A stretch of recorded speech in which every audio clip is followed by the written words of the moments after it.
ก็ว่าทินกาขาวนี่รู้จักอยู่บ่คือหยังมันมีอยู่บ่กาขาวเดี๋ยวนี้ยกย่องคนเลวเป็นคนดีคำว่าทินกาขาวรู้จักบ่ยกย่องคนเลวว่าเป็นคนดีเอิ้นทินกาขาวที่เพิ่นทำนายพ่อใหญ่อัน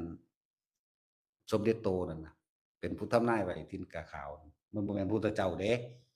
อย่าเข้าใจผิดเด้อ พ่อใหญ่โตนี่เด้เป็นผู้ทำนายไว้ว่าทิ่นกาขาวจั่งซั้นจั่งซี้นั่นน่ะพวกเจ้าเคยเห็นบ่เดี๋ยวนี้กาขาวบ่ได้มีเด้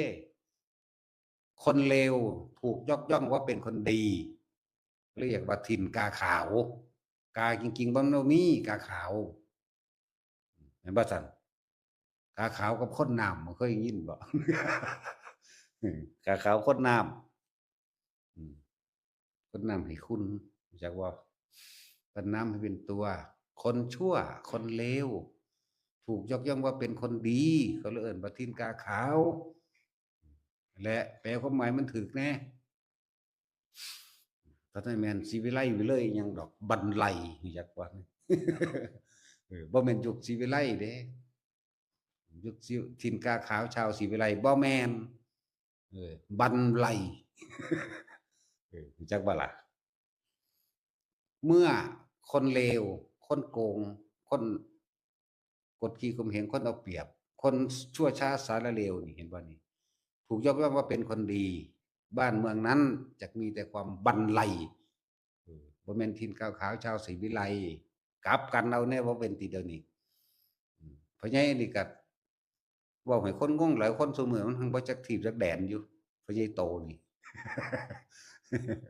เพราะใหญ่โตพรหมรังสีนี่ นั่นแหละทินกาขาวเมื่อยุคใดสมัยใดที่คนชั่วคนเลวถูกยกย่องว่าเป็นคนดียุคนั้นสมัยนั้นย่อมบรรลัยเพราะว่าคนทั้งหลายเหล่านั้นไม่มีศีลไม่มีธรรมไม่มีคุณธรรมเออฟังไว้ในเด้อบาทนี่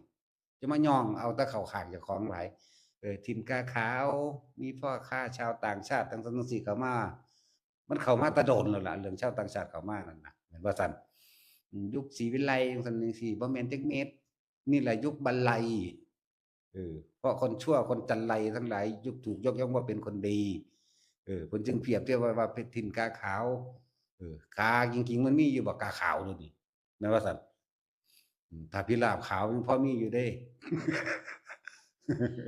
เออนั่นแหล้วนั่นแหละคือความเข้าใจผิด